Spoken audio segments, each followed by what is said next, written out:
Well, despite uneasy ties between the US and China, the world's largest Universal Studios theme park has opened in Beijing.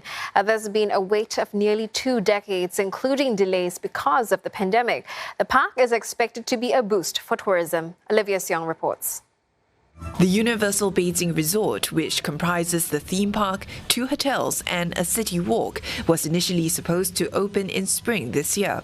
But this had been delayed for months due to the pandemic, meaning it also missed out on the peak summer vacation period. Trial operations began for invited visitors earlier this month, with strict health protocols in place.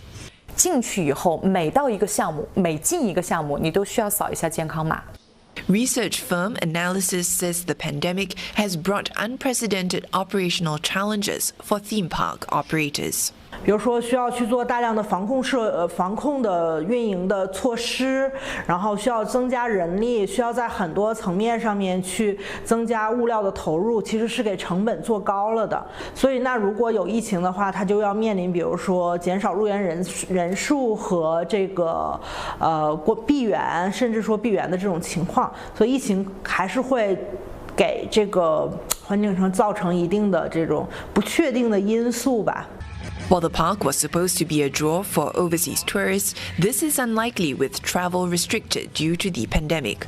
But Analysis says China's domestic market is big enough to sustain it for now, even though some have complained that tickets are too expensive. Prices range from $65 to about $150 US.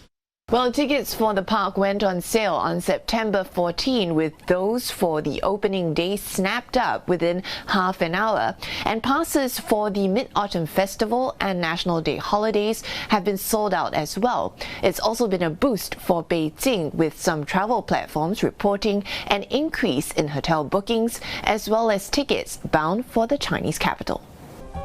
The $7.7 billion resort is an investment by a Beijing-based state-owned company and America's Comcast NBC Universal. The project broke ground in 2001, but is now opening 20 years later, when Sino-US ties are at one of their lowest points, with nationalistic sentiment at its peak in the country. But Chinese we spoke to say this is unlikely to affect their decision to visit the new attraction. 这个项目它不管是跟哪国合作，它建在中国，所以说我没有说对国家有其他的歧视。但是我觉得它就是一个游乐场，我们出去玩的一个地方嘛，没有就是太仔细关注过。它对于推广电影，向观众展示更多的这个国际上的优秀影片，我觉得还是挺好的。 The new attraction has reportedly created 10,000 jobs. A new subway station was also built to access the park. Olivia Xiong, CNA, Beijing.